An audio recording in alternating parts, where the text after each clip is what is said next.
The little girl who refused to be adopted. The morning sun cast long golden streaks through the towering windows of courtroom 4B, illuminating the polished mahogany floors and the solemn expressions of those seated within. The air was thick with tension, laced with a nervous anticipation that clung to the room like an unshakable shadow. At the center of it all, perched on an oversized leather chair, sat Ava Carter, a small, fragile girl of 7 years old. Her yellow dress, carefully ironed for what was meant to be a joyous occasion, made her look like a tiny burst of sunshine against the dark wood of the courtroom. But her wide, brown eyes were filled not with excitement, but pure, unfiltered terror. Across the room, Daniel Garrett, a man in his early 40s, stood with his hands clasped together, his strong features betraying a tension that refused to dissipate.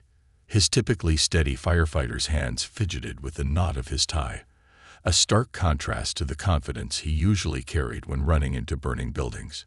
Judge Etham Lawson, a man of experience and wisdom, observed them both with keen eyes. His weathered hands rested against the bench as he cleared his throat. "We are gathered today to finalize the adoption petition of Daniel Garrett for Ava Carter," he announced in a voice that carried through the silent room. "Mr. Garrett has been Ava's foster father since she was a baby and now seeks to make this arrangement permanent." A hushed murmur rippled through the room, but Judge Lawson's attention never wavered from the little girl in the yellow dress. Ava's small hands trembled in her lap, gripping the fabric of her dress like it was the only thing keeping her tethered to reality. Then, in the stifling silence, her voice shattered the air. "No, don't let him adopt me." The scream was raw, piercing, and desperate. Gasps erupted from the spectators as Ava bolted from her chair, her tiny feet pounding against the wooden floor. Before anyone could react, she launched herself toward Judge Lawson, clutching at the fabric of his black robe with trembling hands. Her entire body shook with uncontrollable sobs. "Please, Your Honor, don't make me go with him," she begged, her voice barely a whisper through the tears. "Mama said not to trust him." Dead silence filled the room. The words landed like a thunderclap, rattling every person in attendance. The attorneys, the social workers, even the stenographer had stopped typing, her fingers hovering over the keys in utter shock. Daniel Garrett's face drained of all color. His body swayed as if he'd been struck. "Ava." He took a step forward, his voice breaking, but the moment he moved, she recoiled violently, burying herself deeper into the folds of the judge's robe. Her sobs echoed through the courtroom. Judge Lawson's eyes narrowed as he turned toward Daniel Garrett, measuring the man's stunned expression. He had handled countless cases, seen thousands of children come and go through the system, but never had he seen a child react like this to a man who was supposed to be her loving, devoted father. With a sharp rap of his gavel, he announced, "This court is in immediate recess." The bailiffs moved swiftly, ushering the murmuring crowd toward the exit. A tidal wave of emotions flooded the room: confusion, suspicion, disbelief. And standing in the middle of it all was Daniel Garrett, looking like a man who had just had his entire world ripped away. Ava, still clutching onto the judge's robe, refused to let go. The judge's stern expression softened as he knelt beside the trembling girl. His deep voice was gentle but firm. "Ava, sweetheart, you're safe here. Can you tell me why you're so afraid?" Ava hiccuped between sobs, shaking her head. She wouldn't speak. She couldn't. Judge Lawson exhaled slowly, his jaw tightening. Something was very, very wrong. And it was his job to find out what. The secrets buried in a child's fear. Inside Judge Lawson's chambers, the world felt different. The large room was lined with bookshelves filled with dusty legal texts, and the scent of old paper lingered in the air. Ava sat curled up in one of the large leather chairs, her small fingers still twisted in the folds of the judge's robe. Even though she was no longer in the courtroom, her body continued to tremble. Judge Lawson studied her for a long moment before speaking. "Ava, I need you to be very brave and tell me what's wrong," he said gently. I promise. You are safe. No one will hurt you here." Ava hesitated, her fingers tightening around the stuffed bunny that one of the clerks had given her. Then, after several long seconds, she whispered, "Mama said not to trust him." The words hit the judge like a punch to the gut. "Ava," he kept his voice calm. "Your mother, she passed away in a fire, correct?" Ava nodded, hesitantly. Judge Lawson pressed forward carefully. "Did she ever meet Mr. Garrett?" Ava's lip quivered. "No," she whispered, "but she warned me." Before she, her voice cracked, and her hands clutched the bunny even tighter. "She said if something happened to her, not to trust the man who comes for me." Judge Lawson leaned back, his heart pounding.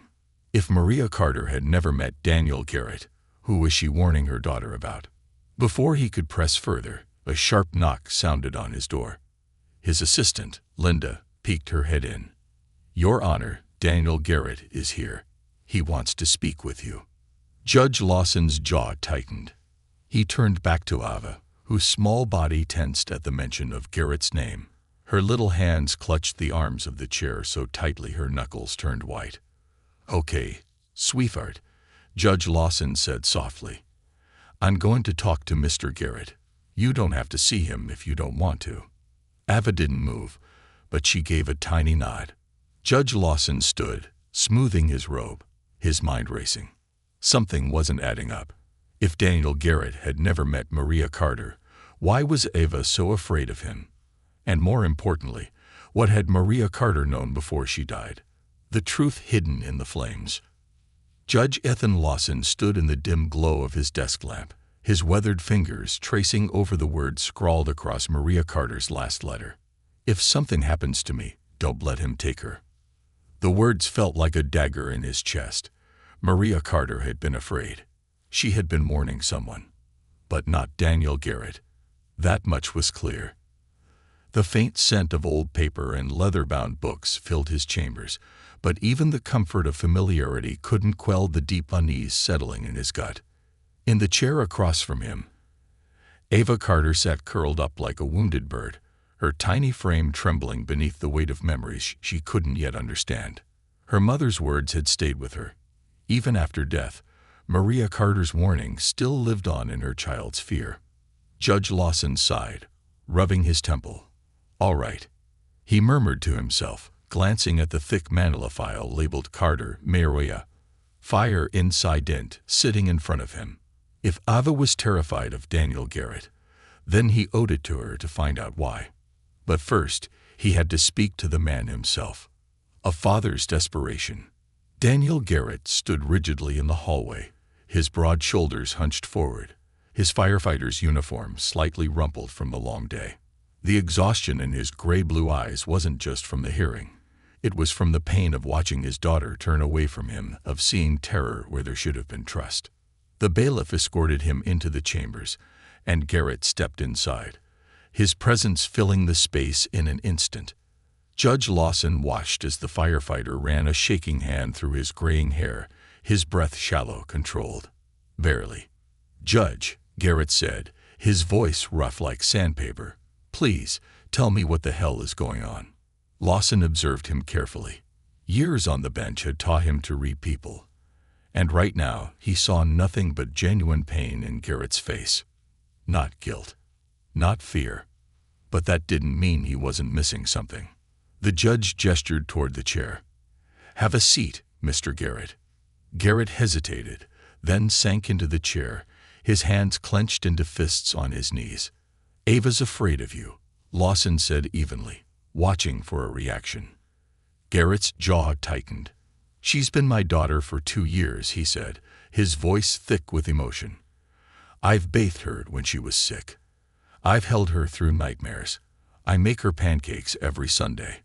Why is she suddenly afraid of me?" Judge Lawson remained silent for a moment before sliding a case file across the desk. "I need you to tell me everything you remember about the night Maria Carter died," he said. Garrett's breath hitched. His eyes flickered to the file, his fingers tightening around the armrests of his chair. Garrett exhaled sharply. "That was one of the worst fires I've ever responded to." His voice dropped to a whisper. I didn't even realize I had saved Ava until months later when she was placed with me. Judge Lawson narrowed his eyes. You didn't recognize her? Garrett shook his head. No. His voice wavered. I remember breaking through the nursery window, grabbing her from the crib. The smoke was so thick, I could barely breathe. But I remember thinking, she was untouched. Somehow, the fire never reached her. His hands gripped his knees harder. But I don't remember her face. I don't remember what she looked like. Judge Lawson's fingers tapped against the desk. Anne Maria Carter. Garrett's throat worked as he swallowed hard. I never saw her, he admitted. By the time we got her out, she was already. He stopped, clearing his throat. Gone. The silence in the room grew heavy. Judge Lawson studied him carefully. If Garrett wasn't lying, then what was missing from this story? And why had Maria Carter, who had never met him, warned Ava about the man who came for her? Something wasn't right. The missing case files. That night, Judge Lawson barely slept. Long after the courthouse had emptied, he sat hunched over his desk, poring through old police reports, coroner's findings, and fire investigation records. But something wasn't adding up. Some of the documents were sloppy, rushed. Reports that should have included extensive witness statements were incomplete. And most importantly, Maria Carter's formal complaint against Child Welfare Services. Missing. Judge Lawson's heart pounded. Someone had buried it. Someone had wanted it erased. He grabbed his phone and dialed a number he hadn't called in years. The line rang twice before a gruff voice answered. Mitchell, the detective said. Ryan, it's Ethan Lawson. A long pause, then a sigh. Hell, Judge, I haven't heard from you in years. What's going on? I need a favor, Lawson said, gripping his pen so tightly his knuckles turned white. I need everything you have on the Maria Carter case. The original police reports, not the ones that made it into the official records. And I need it tonight. Detective Ryan Mitchell was silent for a beat. Then he let out a low curse. You found something, didn't you? Not yet, Lawson said, his voice dark. But I'm about to. A child's nightmare. Across town, in a small foster home, Ava Carter sat upright in bed, her tiny body trembling with fear. The room was quiet, save for the soft hum of the nightlight casting a warm glow against the walls. But she wasn't looking at the nightlight. She was staring at the window. A shadow stood just outside. Ava's breath hitched in her throat. Her fingers tightened around the stuffed bunny in her lap. And then, the shadow moved. Ava let out a silent sob, clamping a hand over her mouth to keep from screaming. She knew that figure. She had seen it before. That night, the night the fire took her mother away. The man with the scar. She squeezed her eyes shut, trying to will it away, trying to pretend it wasn't real. But when she opened them again, the shadow was gone. Ava swallowed back the panic rising in her chest. She scrambled from the bed, her feet bare against the cold wooden floor. She had to tell someone. She had to tell the judge, because the warning her mother had given her wasn't just fear. It was a promise. He was coming back. And this time, he wasn't leaving without her. The man with the scar. Ava's nightmare became real. Ava did not sleep that night. The moment the shadow disappeared from her window, she scrambled from her bed, her bare feet slapping against the cold hardwood floor. Her heart was pounding. She clutched her stuffed bunny tighter, her tiny fingers twisting into its worn fabric. Mama had warned her. Don't trust him, baby. If something happens to me, don't let him take you. Her mother's voice echoed in her head, wrapping around her like a phantom hug. Mama always knew things before they happened. And now he was here. The man with the scar. Ava's chest rose and fell in sharp, panicked breaths. Was he inside? Had he come to take her away? She hesitated in the doorway of her room, her ears straining for any sound. The house was quiet, too quiet. Her foster mother, Mrs. Bennett, was asleep in the next room. Should she wake her up? Would she even believe her? Or would she say what the other adults always said? It was just a dream, Ava. But it wasn't a dream. Ava knew what she saw. And if she didn't tell someone, something bad was going to happen. She could feel it. Gathering every ounce of courage her tiny body held, Ava turned and ran. Judge Lawson gets a late-night call. The phone rang at exactly 2:13 a.m. Judge Ethan Lawson wasn't asleep. He hadn't slept much in the last few nights, ever since the case of Ava Carter began unfolding into something far more sinister than a routine adoption hearing. He had spent hours poring over old case files, piecing together a puzzle that refused to fit. Maria Carter's complaint against Child Welfare Services, gone. Her death in the house fire, officially ruled an accident, but with too many inconsistencies.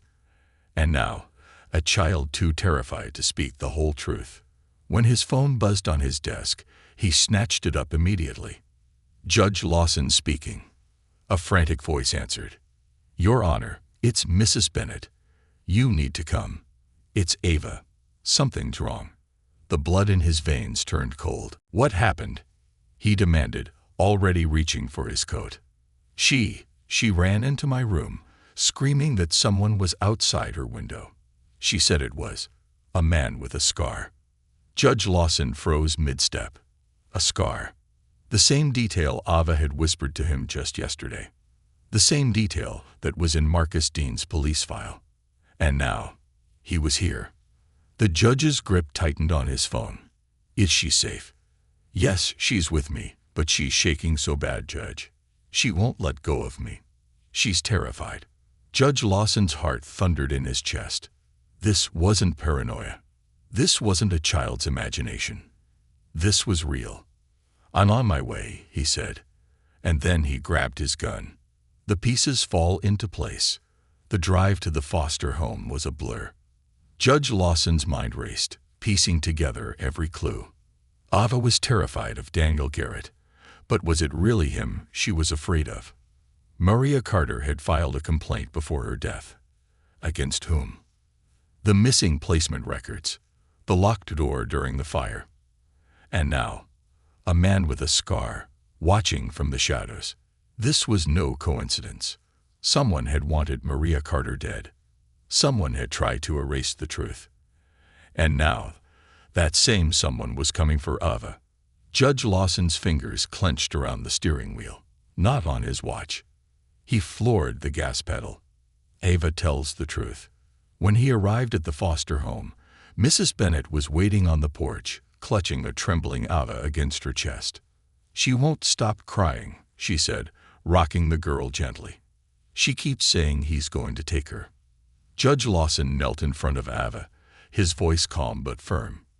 "Ava, sweetheart, look at me." She didn't. She kept her face buried in Mrs. Bennett's sweater, her tiny fingers locked in a death grip.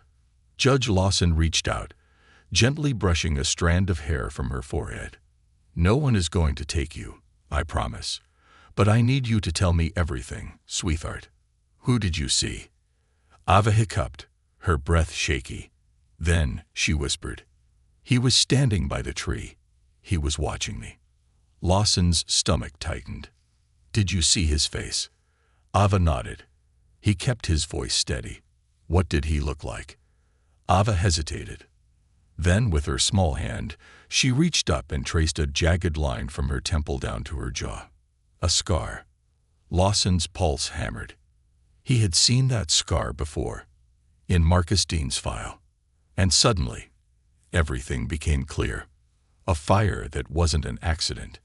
Detective Ryan Mitchell was waiting for him when he arrived at the precinct an hour later. The moment the judge stepped through the doors, the detective's face darkened. "You look like hell, Lawson," he muttered, "because I just confirmed something we've been missing for 3 years." The judge slammed a folder onto the desk. "We need to reclassify Maria Carter's case." Mitchell frowned. "It was an accident." "No." Lawson's voice was ice cold. "It wasn't." The detective sighed. "Ethan, I know you've been deep in this case, but the investigation was thorough. The fire department ruled it as. The door was locked, Lawson interrupted, his voice sharp. Mitchell went still. What? The night of the fire. The master bedroom door was locked from the outside. Maria Carter was trapped. That wasn't an accident. Mitchell's eyes darkened. Lawson wasn't done. And Ava Carter just identified the man who was watching her window tonight. The same man she saw the night of the fire. He shoved a mugshot across the desk. Marcus Dean's face stared back at them, a deep scar cutting from his temple to his jaw. Mitchell's jaw locked. Dean. His fingers curled into a fist. We never had proof he was involved. We do now. Lawson leaned forward, his voice low and dangerous. This wasn't an accident, Mitchell. Maria Carter was murdered. And now, whoever did it wants Ava. The weight of the revelation settled between them. Then Mitchell grabbed his coat. We find Dean, he said. And this time, he doesn't walk away. The hunt begins. That night, Ava Carter slept at the courthouse, under the watchful eye of Judge Lawson, surrounded by security. Daniel Garrett arrived early in the morning, his face drawn with worry.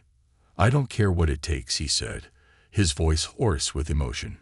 You find whoever's after my daughter. Lawson nodded. We will.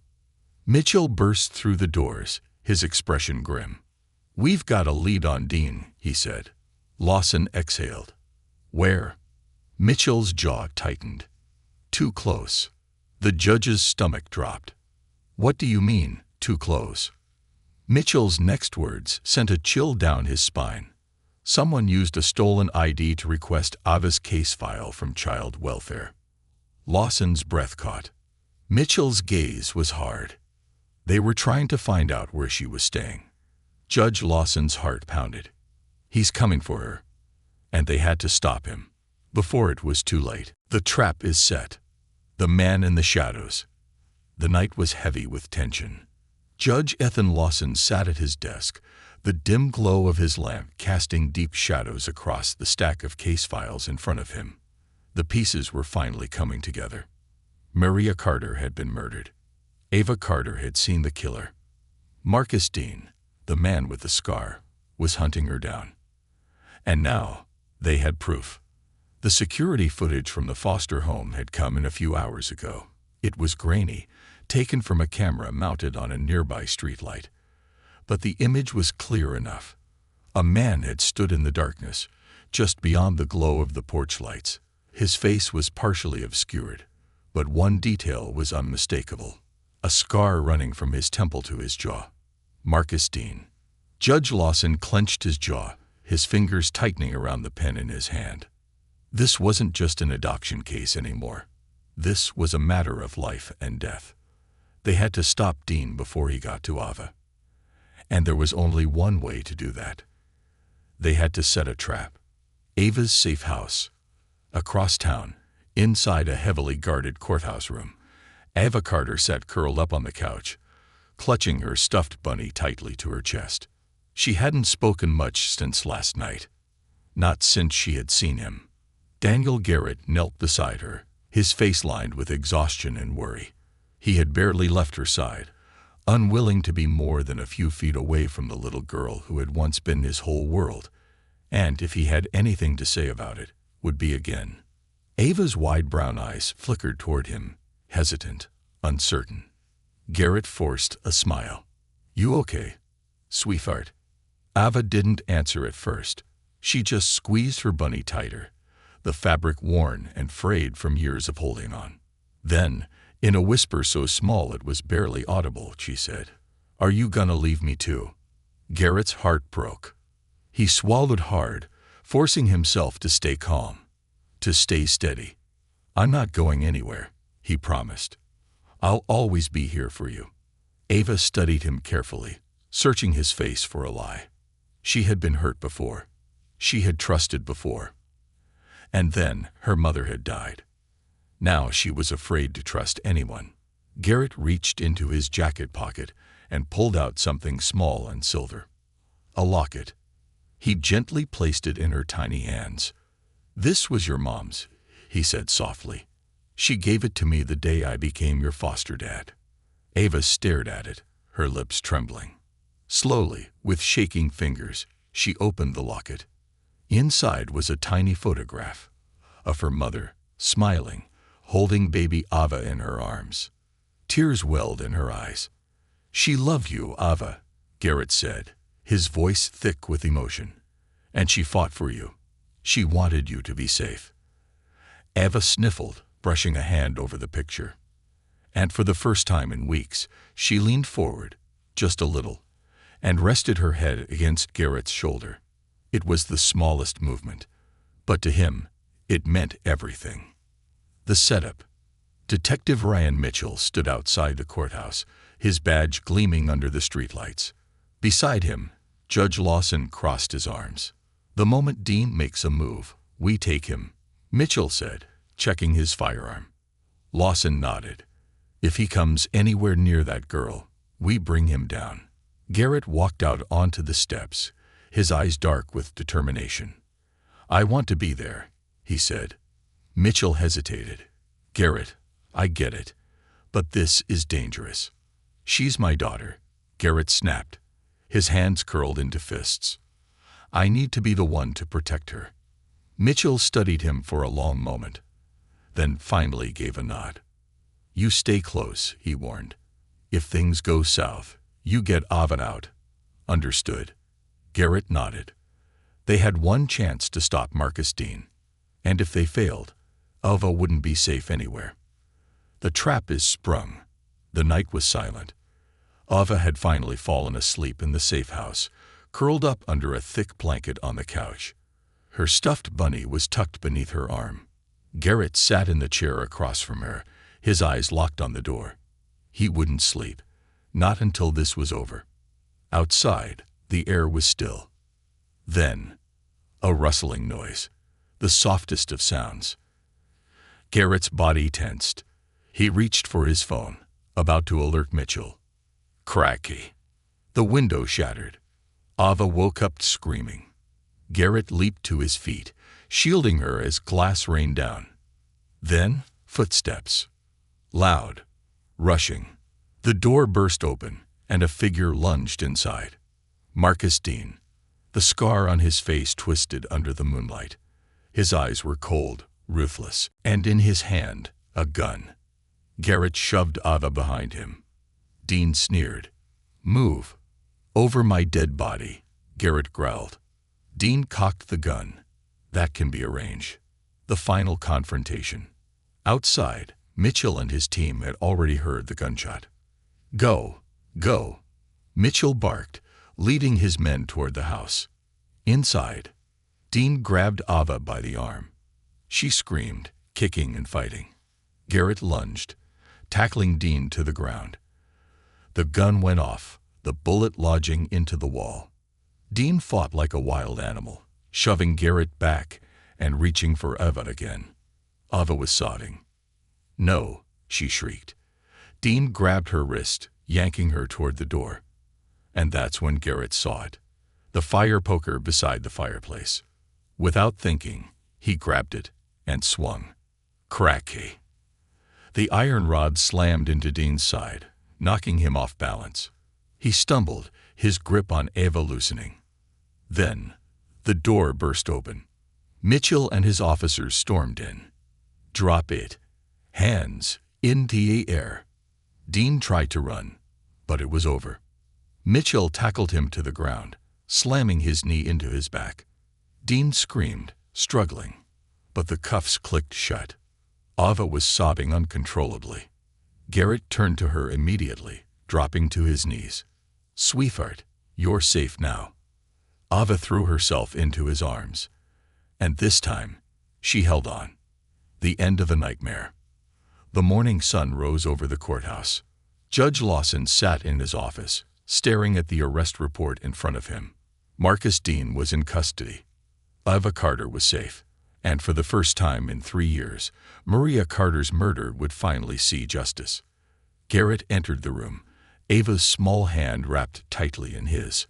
Lawson looked at them, father and daughter.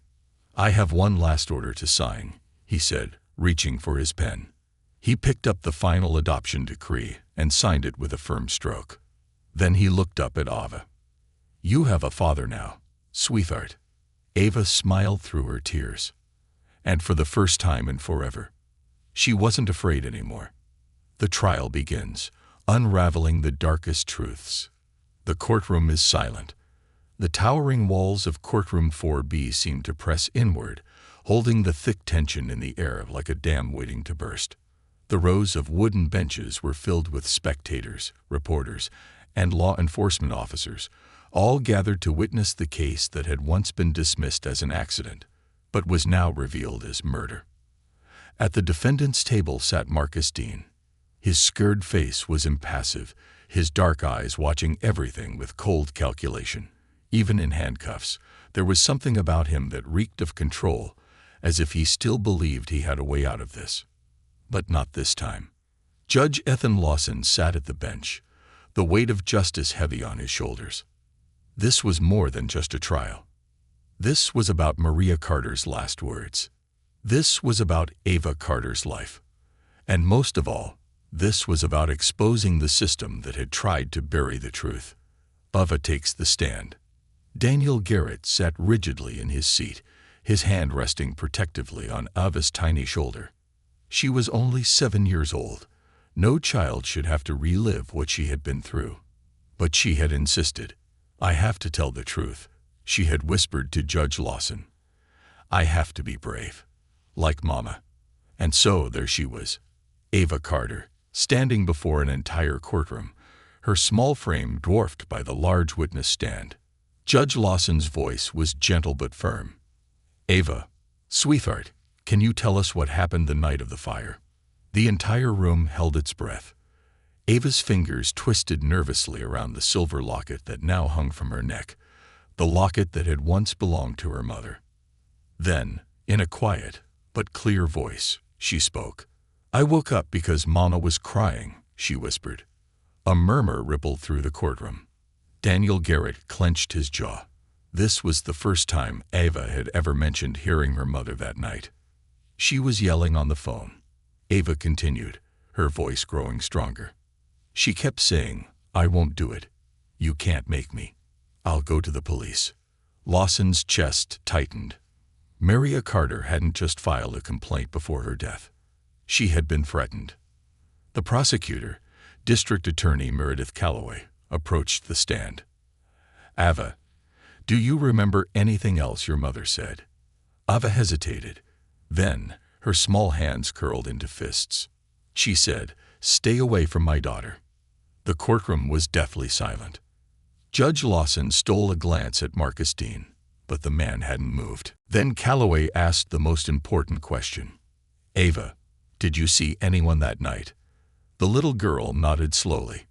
Her hands trembled, but she lifted her tiny finger and pointed. Straight at Marcus Dean. "That's him," she whispered. "That's the man from the fire." Marcus Dean's secrets are exposed. Detective Ryan Mitchell took the stand next. With methodical precision, he laid out the evidence. Marcus Dean had been seen with Jacob Crowley, the corrupt social worker who had manipulated foster placements for money. Crowley had placed Ava Carter into the system the night her mother died, right after Dean made sure Maria Carter never left that house. The police had ignored the suspicious nature of the fire because Crowley had buried Maria's complaint before it reached the courts. And most damning of all, Ava had seen Marcus Dean at the fire. This was not an accident, Mitchell said, his voice like steel. This was murder. And it was covered up by people inside the very system designed to protect children. Gasps filled the courtroom. Lawson leaned forward, his fingers tapping against the bench. "Detective Mitchell," Calloway said, her voice sharp. "Do you believe Marcus Dean was acting alone?" Mitchell exhaled. "No, ma'am. I believe Crowley was the mastermind behind the operation, but Marcus Dean was his enforcer. He made sure problems disappeared." At the defense table, Dean's lips curled into a smirk. He wasn't scared. That unsettled Judge Lawson. Because men like Marcus Dean only smiled when they had an escape plan. Daniel Garrett fights for his daughter. When it was Daniel Garrett's turn to take the stand, he looked directly at the jury.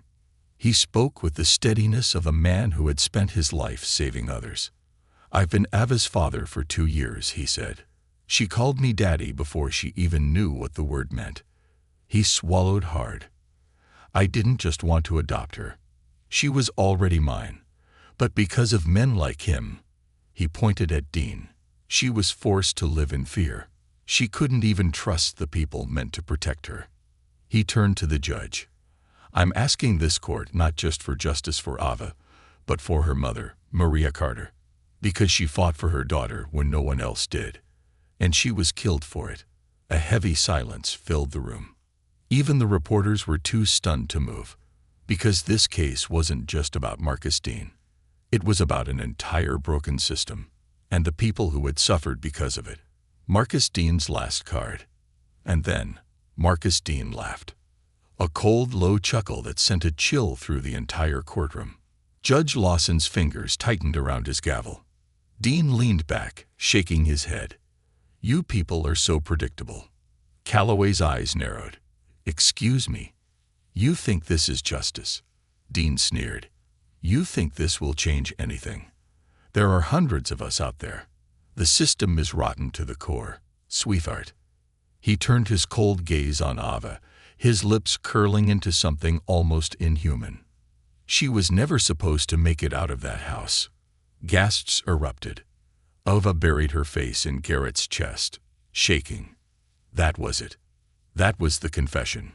Judge Lawson's gavel slammed down. "That's enough," he said, his voice a thunderous boom. But Dean just smiled. And that's when gunshots rang out. A bullet in the courtroom. Chaos exploded. The sound of gunfire tore through the room. Law enforcement officers rushed to protect Ava and Garrett. Dean lunged for the bailiff's gun.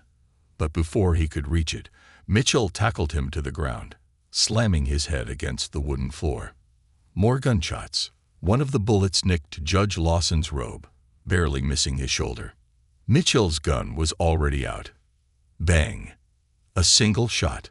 Dean collapsed, blood pooling beneath him. The gunman, a man in the crowd, was taken down by 2 officers before he could fire again. The courtroom was in chaos, but Marcus Dean was never getting back up. Justice served, but at what cost? The aftermath was a blur. Dean's final words haunted everyone in that room. "There are hundreds of us out there." Ava was safe, but the battle wasn't over. Judge Lawson exhaled, looking down at the signed adoption decree in his hands. Daniel Garrett was now, in every legal way, Ava Carter's father. But even as he handed the papers to Garrett, even as Ava wrapped her tiny arms around him, Lawson knew. This wasn't just one case. This was the beginning of something bigger. And he wasn't done fighting. The system exposed. A battle against the unseen enemy. The silence after the storm. The courtroom had barely recovered from the chaos of Marcus Dean's final moments. Judge Ethan Lawson sat in his office, his fingers pressed to his temple. He had seen many criminals in his years on the bench, but there was something different about Dean. Something sinister, something bigger than just one man. His final words before being gunned down in the courtroom echoed in his mind. There are hundreds of us out there. Dean hadn't been acting alone. The corruption ran deeper than any of them had imagined. And now Judge Lawson had to answer a single question. Who was really pulling the strings? The hunt for Jacob Crowley. The very next morning, Detective Ryan Mitchell barged into Lawson's office. "I hope you weren't planning on getting any sleep," Mitchell said, dropping a thick file onto the desk. "Because things just got worse." Judge Lawson raised an eyebrow. "Worse than a man trying to murder a child in open court." Mitchell exhaled sharply. "Worse." He flipped the folder open, revealing photographs. Grainy surveillance shots, documents marked with the seal of Child Welfare Services, old foster care reports, and one name that stood out like blood on snow. Jacob Crowley, the corrupt social worker who had placed Ava Carter into the system immediately after her mother was murdered. Lawson's stomach tightened. "What do we have on him?" Mitchell pulled out a second folder, this one thicker, heavier. I ran a full background check, he said. Crowley didn't just disappear after Maria Carter's death. He's been moving children through the system for years, shuffling them between placements, losing paperwork, making sure no one ever looks too closely. Lawson scanned the documents. How many kids? Mitchell clenched his jaw. We don't know. But it's not just Ava. And it's not just a few. Judge Lawson stared down at the long list of missing reports. Children shuffled between fake foster homes, then vanished. It wasn't just corruption. It was child trafficking. And Jacob Crowley was still out there. Ava's nightmare isn't over. Meanwhile, in a small safe house on the outskirts of town, Ava Carter sat by the window, watching the world outside with wary eyes. Daniel Garrett sat nearby, pretending to read a book, but his eyes never left her for more than a second. It had been 2 days since the courtroom shooting, 2 days since Marcus Dean's final, terrifying words, and Ava still hadn't spoken. She barely ate. She barely slept. She still flinched at shadows. Garrett's heart ached. He had fought for years to protect this little girl, and yet, the fight wasn't over. He closed his book and knelt beside her chair. "Hey, sweetheart," he said softly. "You want to talk to me?" Ava shook her head. Garrett hesitated. "I know you're scared, but I promise, I won't let anyone hurt you." Ava finally looked at him. And when she spoke, her voice was barely a whisper. "They're still out there." Garrett's stomach twisted. She wasn't wrong. And that's what terrified him the most. A leak inside the system. Back at the courthouse, Judge Lawson and Detective Mitchell pored over files. They now had irrefutable proof that Crowley had orchestrated the disappearance of multiple children. The problem? None of the cases had ever been properly investigated. "Someone inside child welfare has been covering for him," Mitchell muttered. Lawson nodded grimly. "And we need to find out who." Mitchell pulled out his phone. "I put a trace on Crowley's last known financial records. If he's still getting paid, we might be able to." He stopped. His face went pale. Lawson frowned. "Mitchell." Mitchell held up his phone, showing the screen. A single message flashed across it. "Unknown number. You're getting too close. Drop the case." Lawson felt a cold dread creep into his chest. "We have a leak," Mitchell said. And whoever it was, they were watching them. The betrayal no one saw coming. That night, inside the safe house, Daniel Garrett was still awake, keeping watch over Ava. He sat at the kitchen table, sipping cold coffee when his phone buzzed. It was Judge Lawson. "We found him," Lawson said. "We found Crowley." Garrett sat up straighter. "Where?" "He's been hiding out in a motel on the outskirts of town," Lawson said. "Mitchell and his team are moving in now. We're bringing him in." Garrett exhaled sharply. Finally. But then, the sound of shattering glass. Garrett whirled toward the window. His blood ran cold. Ava's bedroom window was broken, and she was gone. Ava is taken. The night air was frigid as Garrett burst through the door, his heart slamming against his ribs. Ava was missing. Footsteps disappeared into the darkness, tire tracks still fresh in the dirt. His worst fear had just come true. Someone had come for his daughter. The call that changed everything. Minutes later, his phone rang. An unknown number. Garrett answered, his hand shaking. Then, a voice he hadn't heard in years. "Hello, Daniel." Garrett froze. It was Jacob Crowley, and he was laughing. "If you want the girl back," Crowley said, his voice smooth and cruel, "you're going to do exactly what I say." The clock is ticking. At the courthouse, Judge Lawson and Detective Mitchell were already mobilizing a task force. "We have to find her," Mitchell said, his face pale with rage. Judge Lawson clenched his jaw. This wasn't just about Ovid anymore. This was about every child Crowley had stolen. The system had failed them before. This time, it wouldn't. Garrett's voice came through the phone, low and furious. "You tell me where my daughter is, or I swear to God, I will burn your entire operation to the ground." Crowley's cold chuckle filled the silence. "I'll send you the instructions soon," he said. Then the line went dead. Eva Carter was gone.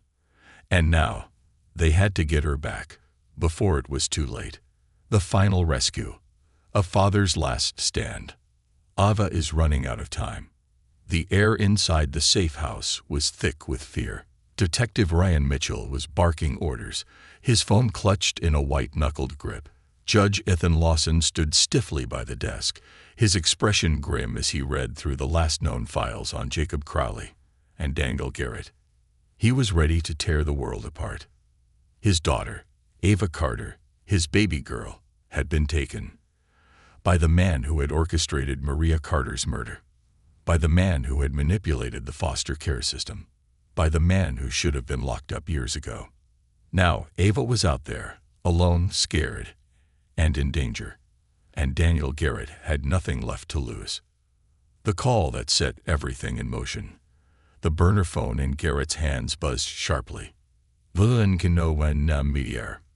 He picked it up, his breathing slow and controlled. "Where is she?" Garrett growled. A cold chuckle came through the line. "Patience, Daniel."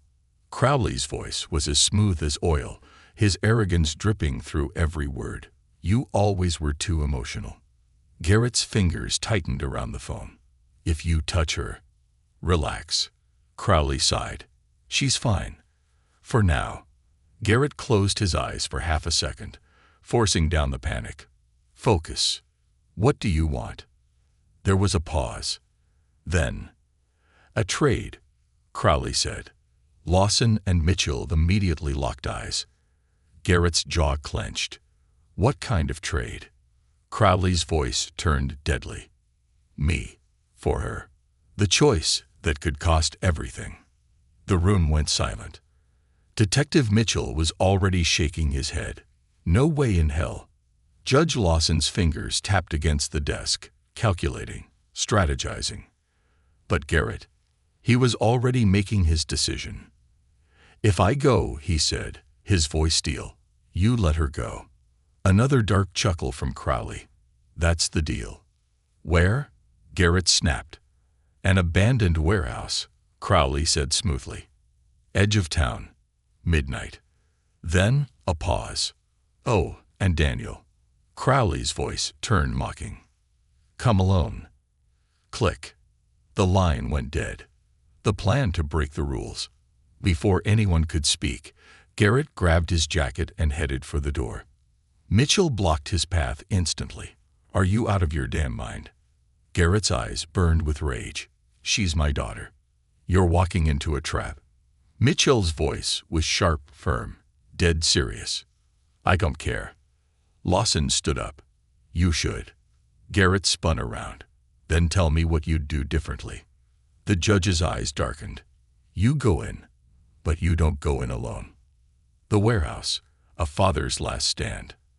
At 11:55 p.m., Daniel Garrett stood in front of the warehouse doors. The wind howled through the abandoned lot, rustling the broken windows and loose sheets of metal. The building was dark, silent, and looming like a monster.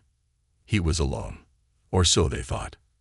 Mitchell's SWAT team was stationed a block away, watching through thermal imaging.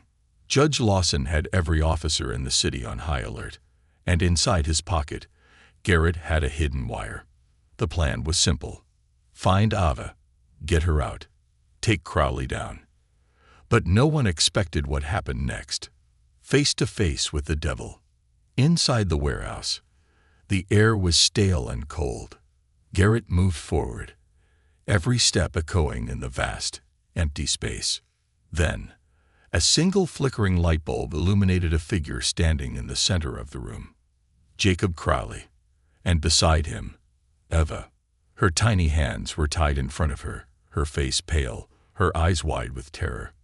Garrett's chest tightened painfully. "Let her go," he said, his voice controlled but deadly. Crowley smiled. "You came." Garrett's fists clenched. "She's a child. She doesn't belong in this. Oh, Daniel.